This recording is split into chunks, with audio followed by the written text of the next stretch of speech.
Bonjour, c'est Sandra, j'espère que vous allez bien. Bienvenue sur cette nouvelle petite vidéo.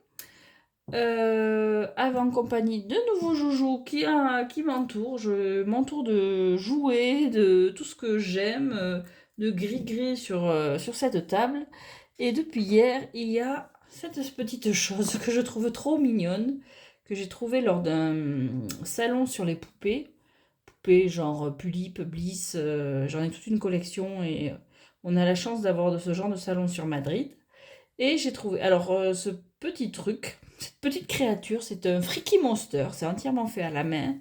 Et le thème du salon étant Tim Burton, il a été fait pour cette occasion-là et je le trouve trop mignon. Donc je l'ai baptisé Zéro, comme le chien de Jack Skellington, film que j'adore.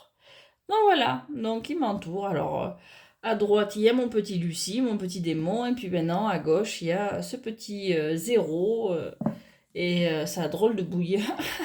On voit qu'il y a quand même la forme de Jack Skellington, les rayures et les motifs chers à Tim Burton. Donc vraiment, je l'adore. Et en plus, il est tout doux, il est tout doux. J'ai envie de trop le toucher parce qu'il est blanc, mais il est trop mignon.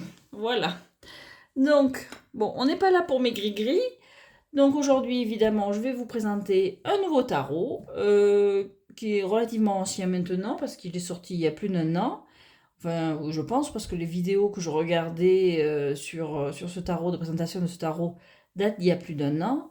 C'est le tarot de la connexion mystique de Karine Just Be. Donc vous pouvez retrouver sur YouTube. Bon, le jeu, je l'ai pris sur sa boutique Etsy. Elle a également une boutique officielle. Donc le jeu arrive dans un petit pochon en lin, tout simple. C'est moi qui ai rajouté les perles de bois et les petites breloques pour lui donner un côté un peu elfique, vu que c'est un peu le thème du jeu. Et il n'a pas de livret, mais vu qu'il y a des mots-clés sur les cartes, c'est pas vraiment nécessaire en fait. Donc c'est un grand format, je vais le sortir. C'est un format oracle pour un tarot. Je vais essayer de le sortir parce que voilà, les cartes sont super grandes. Donc, c'est un jeu qui est fait à l'IA, de l'IA retravaillée.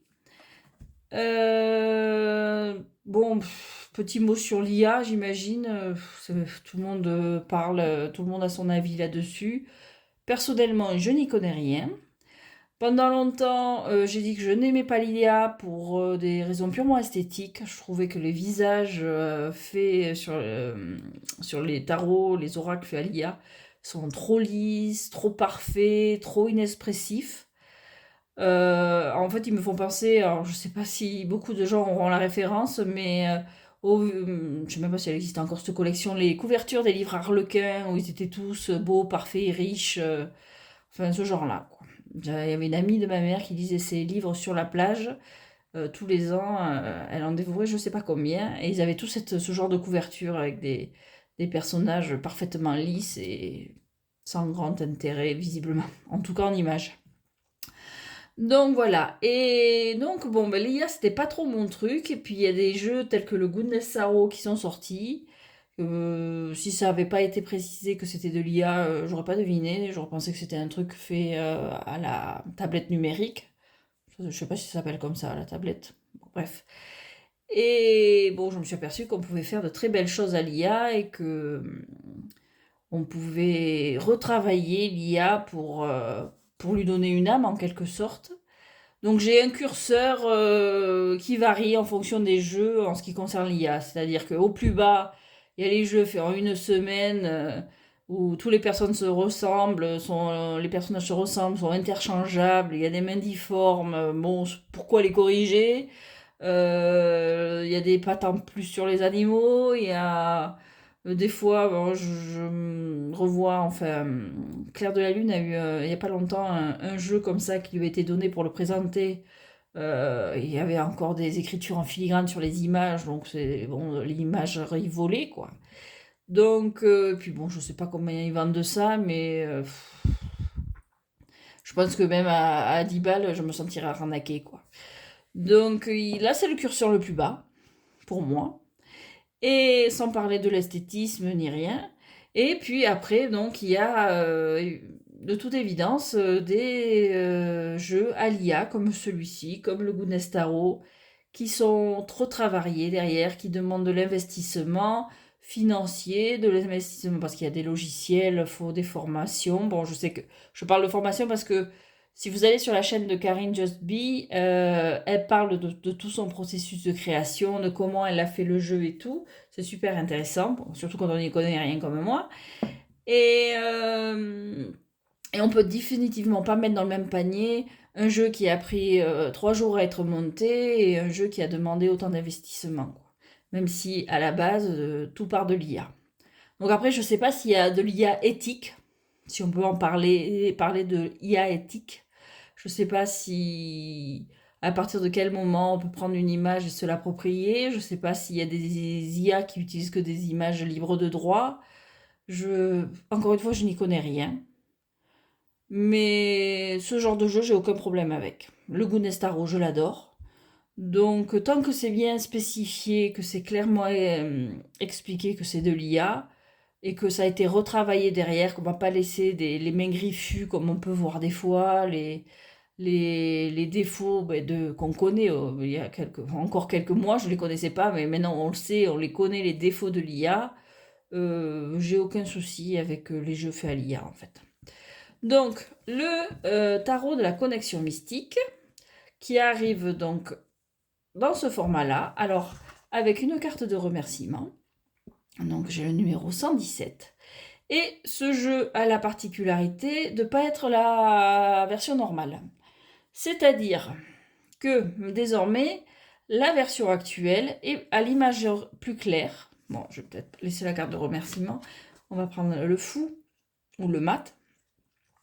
Le tarot de la connexion mystique actuelle a l'image qui a été éclaircie, retravaillée et n'a pas la bordure. Parce que la bordure, en fait, c'est une erreur d'imprimerie. Du coup, il est moins cher sous ce format-là. Et donc, j'ai préféré prendre ce format-là parce que justement, la nouvelle version a changé. Les couleurs sont plus claires et le dos est différent et je préfère ce dos-là. Ça, c'est le dos qu'on voyait sur les vidéos de l'année dernière, en fait. Et c'est vraiment... Et les couleurs, c'est pareil. Peut-être qu'il est un peu plus foncé, mais je ne parierai pas là-dessus. Le gros changement, c'est cette bordure blanche. Mais dans la mesure où les cartes sont déjà grandes, ça me gêne pas plus que ça. Et les écritures, je m'attendais à ce qu'on les voyait moins parce que j'avais lu des commentaires qui disaient qu'on les voyait pas bien. Et finalement, les mots-clés, on les voit assez bien. Donc, j'ai opté pour... Bon, en plus, il est moins cher, donc on va pas bouder notre plaisir, hein. J'ai opté pour cette version-là et j'en suis super contente. Il est dans une texture, alors c'est ce qu'ils appellent, non. C'est la première fois que j'ai un jeu de comme ça, avec une texture sable. Donc, mais moi, je la trouvais plutôt douce. Bon, il est mat. Et puis la qualité est top, quoi. Donc voilà. Donc vraiment c'est un jeu que je suis super contente d'avoir ajouté à ma collection. L'inspiration Terre du Milieu, Seigneur des Anneaux, bon ben on peut pas passer à côté. Et vraiment je suis super heureuse d'avoir ce jeu. Les illustrations me font penser... Mais en plus avec la bordure blanche, ça fait un peu penser à des cartes style carte postale, carte de collection ou comme ça. À la rigueur... une version sans les mots-clés. Mais bon, il me gêne pas. Encore une fois, les cartes sont grandes, donc ça bouffe pas trop de place. Puis c'est pas gênant. Alors, pour les défauts qu'on pourrait lui trouver en pointillant, en étant pointilleux, les écritures sont pas toujours centrées. Ça se barre un peu à gauche, à droite, voire en haut, en bas d'une carte à l'autre. Et dans les trucs qui accrochent un peu l'œil, mais ça c'est purement humain, je pense. Parce que bon, elle a retravaillé bon, les compositions, les couleurs, les textures, elle a rajouté des coups de crayon, de pinceau pour lui donner cet effet dessin. Et le tout de manière numérique avec Photoshop Pro, donc bon, d'où l'investissement financier. Donc vraiment, il y a un super travail derrière. Mais bon, des fois, on voit qu'il y a eu, je ne sais pas si c'est pour corriger des textures ou comme ça, des copier-coller de formes, de motifs. Ça, à la rigueur, ça attire un peu l'œil, mais c'est pas non plus.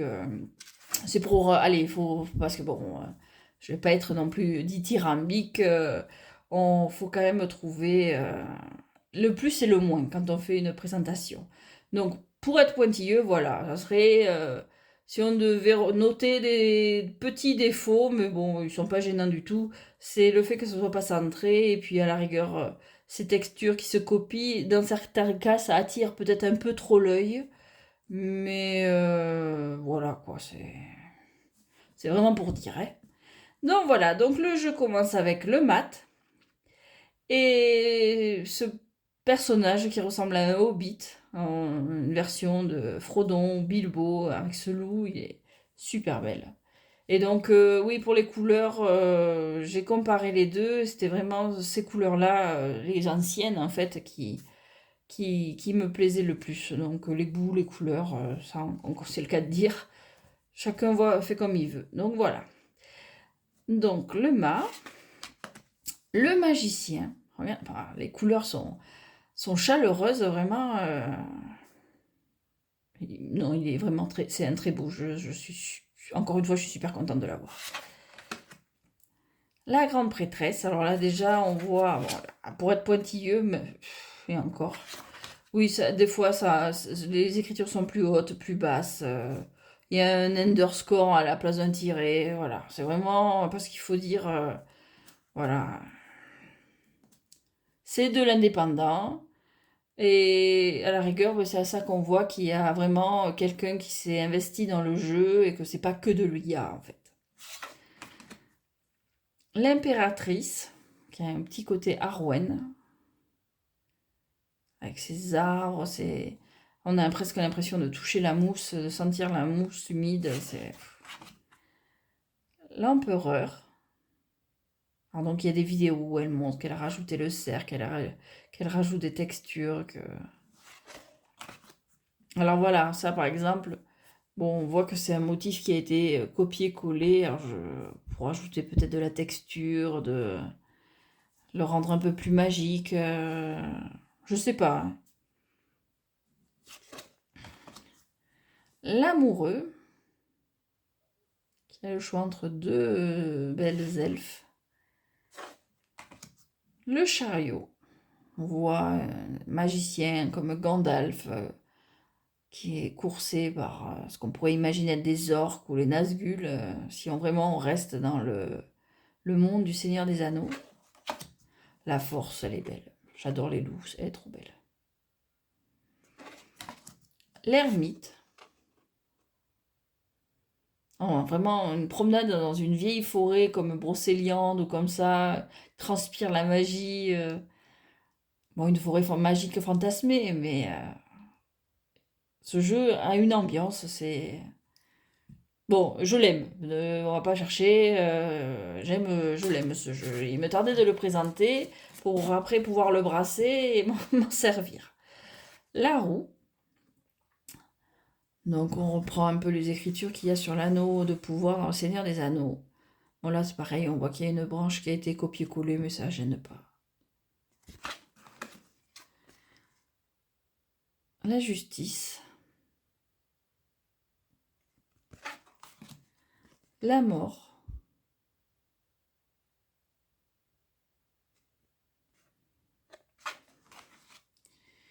Le pendu. Alors je sais que pour celle-là, elle a modifié certains trucs sur la nouvelle version parce qu'elle a encore noté des erreurs d'IA elle a dégagées, comme cette forme-là. Là, sur la vidéo, elle se demande un peu ce que ça fout là.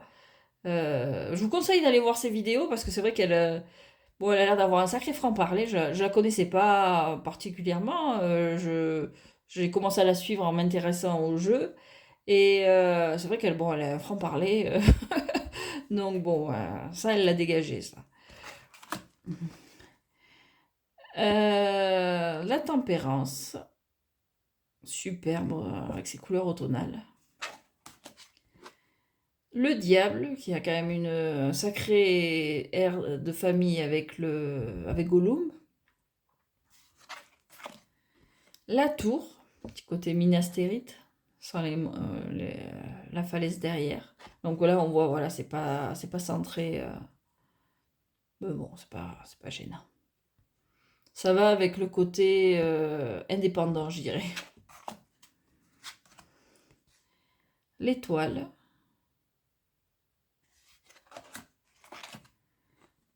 La lune, avec ce petit personnage qu'on pourrait imaginer être un hobbit. Le soleil. Super. Ça fait vraiment une carte. Je trouverais limite que les bordures. Bon, les bordures, ça dépend des jeux en fait. Il y a des jeux où j'aime avoir des bordures et il y en a j'aime pas. Et celui-là, je passe, je trouve que c'est. Ça met en valeur l'image. Voilà, ça lui donne un côté carte, carte postale, carte collection, à la rigueur carte à encadrer.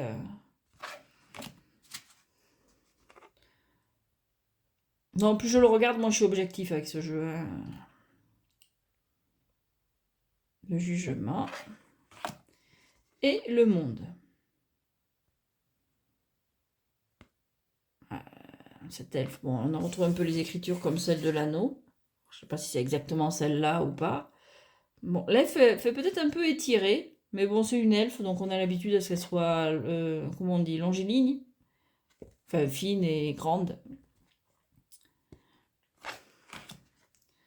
L'as de bâton.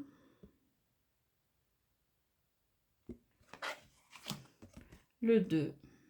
Ah, je fais trembler mon pied flexible. Le 3. Le 4. Ah là, ils ont quand même un côté... je ne saurais même pas te dire. Ça me fait penser à des hobbits du Seigneur des Anneaux, mais peut-être Pipin, un mélange entre Pipin et Sam.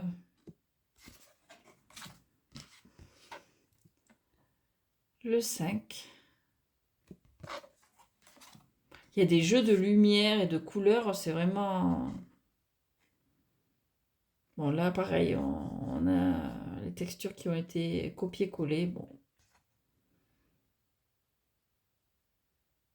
vraiment sympa. Le 7 de bâton. Courage et fort défi. Le 8 de bâton, c'est trop mignon. Le 9 de bâton. Le 10. Il y a toujours un rayon de soleil sur les cartes. Là, on a l'impression de voir Bilbo. J'aime beaucoup celle-là. Elle fait très automnale. J'aime beaucoup celle-là.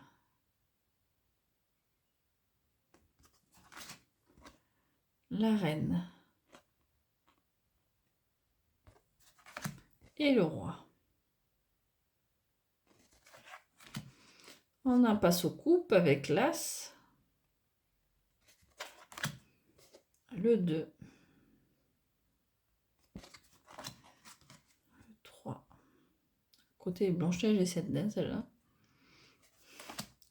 Le 4.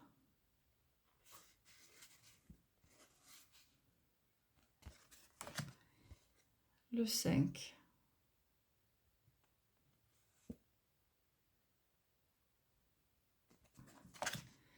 Le 6. Alors, celle-là, on retrouverait presque le Gandalf du film, en fait, avec l'acteur Ian McKellen.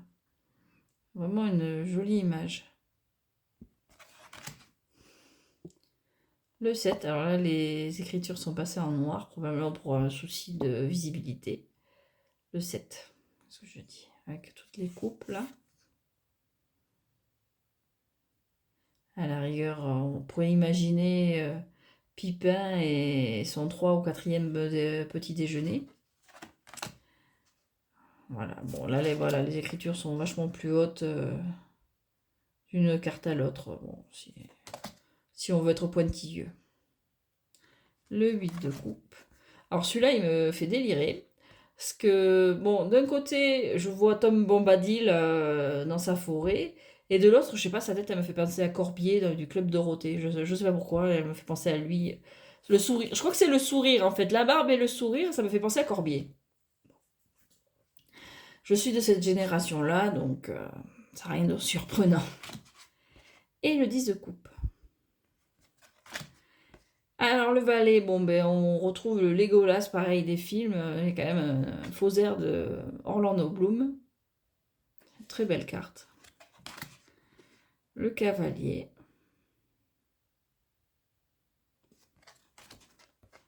La reine. Et le roi.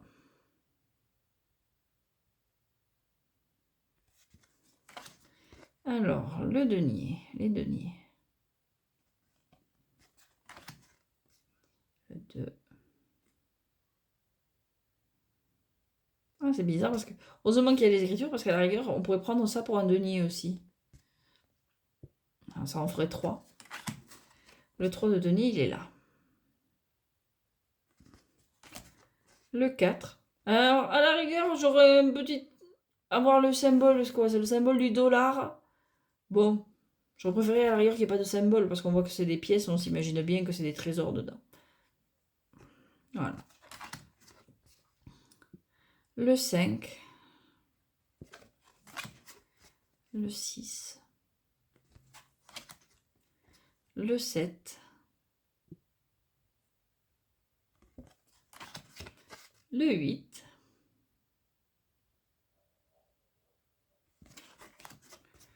Le 9. Elle est sympa celle-là. Et le 10. Vraiment de jolies images. Vraiment, là, on retrouve les images de contes. En fait, avec ces couleurs chaudes et ces... Et pas contrastées, mais comment dire, un peu saturées. Je retrouve les vieux livres de contes que j'avais quand j'étais petite ou les livres de JRPG, pas de JRPG, qu'est-ce que je raconte? De jeux de rôle. Ce genre-là, en fait. Le valet, le cavalier, la reine, superbe. C'est toujours ce rayon de soleil là qui illumine le tout. C'est le roi. Voilà, il y a une cohérence. Les personnages sont pas interchangeables, mais pourtant il y a une cohérence dans le jeu. On trouve ces arbres qui ont tous l'air un peu centenaires. Bon, je sais qu'on critique beaucoup l'IA et a raison, hein, y a pas, je sais que ça cause pas mal de problèmes, notamment aux artistes, mais je pense quand même qu'il faut faire la part des choses entre les différents jeux, quoi. Il y a, il y a pas, comment dire, comment je pourrais, à partir du moment où il y a un investissement personnel, où c'est pas fait que, bon, faut les vendre les jeux, je dis bien que l'argent c'est important hein, quand même, mais quand tu reçois un jeu et que tu te dis mais c'est de l'arnaque, ben déjà tu commences mal ta relation avec le jeu, hein, là t'as vraiment pas l'impression de te faire arnaquer. Le Goodness Tarot, t'as pas l'impression de te faire arnaquer. Ce jeu il est magnifique. Je pense pas que j'ai d'autres jeux à lire. Ou alors je sais pas. Je le sais pas. Mais c'est vrai que là, on sent que la personne a réfléchi derrière, on sent que elle a essayé de faire quelque chose d'harmonieux, qui colle à l'esprit des cartes. Ça n'a pas été fait ça à l'arrache pour essayer d'arnaquer sur le dos des gens, enfin se faire du fric sur le dos des gens en se disant bon ben ils achètent n'importe quoi. Je m'embrouille un peu, mais c'est vrai que cette question sur l'IA me taraude un peu parce que d'un côté il y a des jeux comme ça qui bah, ils méritent qu'on s'y attarde quoi, et puis de l'autre vous avez les trucs euh, tout pourri, qu'on sent que ça a été fait que pour surfer sur la mode des tarots.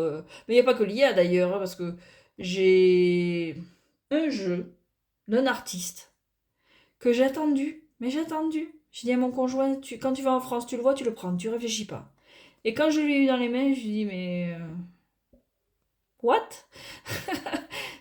C'est un truc d'artiste, il aurait dû s'éclater sur les 78 cartes et les 22 arcanes majeures, c'était des cartes des images qui existaient déjà, bon ça à la rigueur.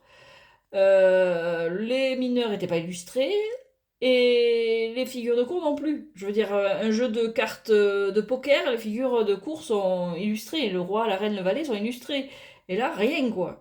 Euh, Bon, le coffret était joli. Ah, l'édition est belle. L'édition est belle. Peut-être que je le présenterai un jour, mais bon, ça risque d'être une présentation un peu salée.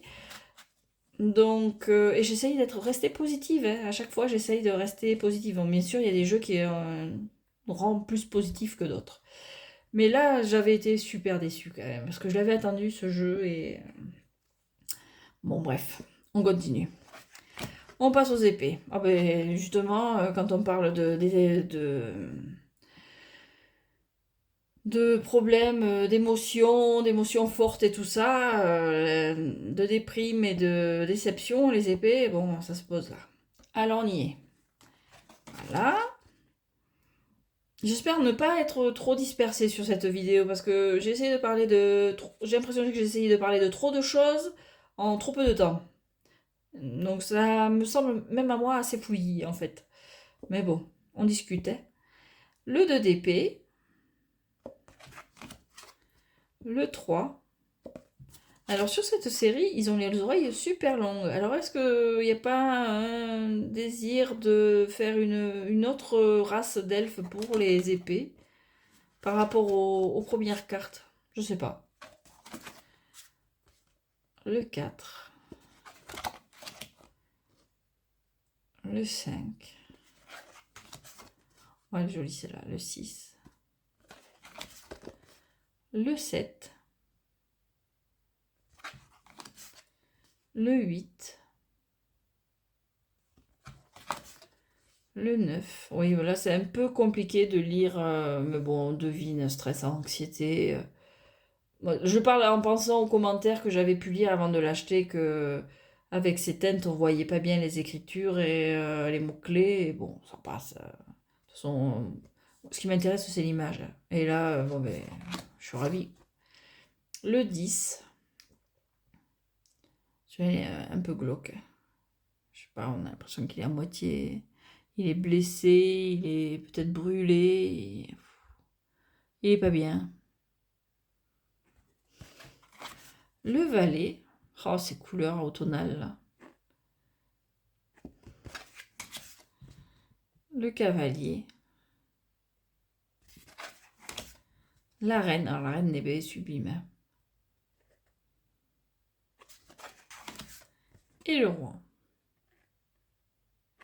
Et après, bon, c'est une carte de protection que je garde parce que bon, vu qu'il est que dans un petit sachet, je préfère la garder.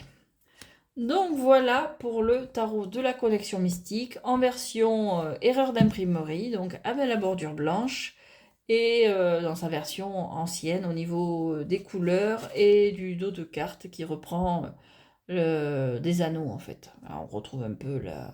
Hop, et pareil, les écritures de l'anneau de pouvoir, enfin, pas exactement, mais le style d'écriture elfique qu'on peut retrouver dans le Seigneur des Anneaux. Donc voilà pour ce jeu et cette présentation décousue il me tardait de faire pourtant parce qu'il y avait pas mal de choses à dire, mais bon, je maîtrise pas tous les sujets, disons presque que j'en maîtrise pas beaucoup, hein.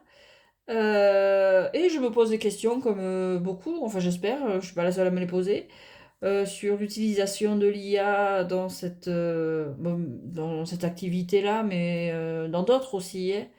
Je sais pas, je pense que de toute évidence, il y a un problème de réglementation, peut-être de visibilité aussi, enfin pas de visibilité, comment dire, les gens ont, certaines personnes ont tendance à oublier préciser que c'est de l'IA, même quand ça saute aux yeux, mais et à essayer de faire du fric sur les gens qui connaissent pas trop, ce qui aurait pu être mon cas, et ce qui pourrait encore être mon cas. Donc on n'est pas à l'abri, hein. Donc, ben, l'idéal, c'est d'essayer de trouver des jeux par des canaux officiels. Donc, bon, le Goodness Tarot, on le trouve au Salon des Arcanes. Celui-ci, ben, il suffit d'aller voir les vidéos de l'illustratrice et de la créatrice pour savoir comment elle l'a fait. Elle est très claire là-dessus, il n'y a aucun souci. Et puis voilà quoi, donc bon, chacun fait un peu ce qu'il veut hein, au final. Moi je sais que si un jeu me touche, si jeu me tape à l'œil, bon, qu'il y ait de l'IA derrière, ça va pas me gêner plus que ça, tant que... En fait, l'intention y est, en fait, tant que... Enfin, l'intention de gagner du fric, c'est une intention tout pareil, hein. Mais non, l'intention de faire quelque chose de sérieux, de... Même à la rigueur que ce soit quelqu'un... Parce que je sais que le craft fait le tarot, on en parle beaucoup en ce moment, c'est un tarot qui a demandé beaucoup de travail à la créatrice. Et dans les commentaires, elle le dit elle-même, elle pratique pas le tarot, elle l'a fait vraiment pour le plaisir, pour essayer de faire un joli jeu. Et bon, quand on voit le travail qu'il y a derrière, on peut pas lui enlever l'intention qu'elle a de se faire plaisir, de faire plaisir aussi à ceux qui vont faire l'acquisition de son jeu. Et là, pour l'IA, je pense que c'est pareil, il faut... Enfin, c'est comme ça que je le vois en fonction de l'intention que je ressens quand je vois le jeu. Et surtout une fois qu'il est entre les mains, que je me dis, waouh, il y a du boulot derrière. Même à la rigueur, quand bon, on a rarement du contact avec les créateurs, mais c'est une forme de contact entre le créateur et la personne qui reçoit le jeu. Ça crée un lien et on peut pas l'enlever, même si derrière c'est de l'IA, quoi. Non, je pense qu'il faut pas cracher sur tous les jeux. Il y en a, on peut y aller allègrement, il n'y a pas de souci. Mais non, faut pas cracher en bloc sur tous les jeux faits à l'IA. Il y a vraiment de belles choses. Donc voilà. Bon, après, chacun fait ce qu'il veut à la fin, hein. Encore une fois, vous êtes libre de ne pas être d'accord avec moi. Je vous remercie d'avoir suivi cette vidéo. On ne peut plus décousu. C'était vraiment en mode papote. En plus, je crève de chaud. Je me suis enfermée parce qu'il y a du bruit dehors. Et il fait super chaud à Madrid. Donc, je vous souhaite une bonne fin de journée, bonne journée. Ça dépend à l'heure que vous regardez la vidéo. Bonne nuit peut-être. Nous, on est en fin d'après-midi. Un dimanche.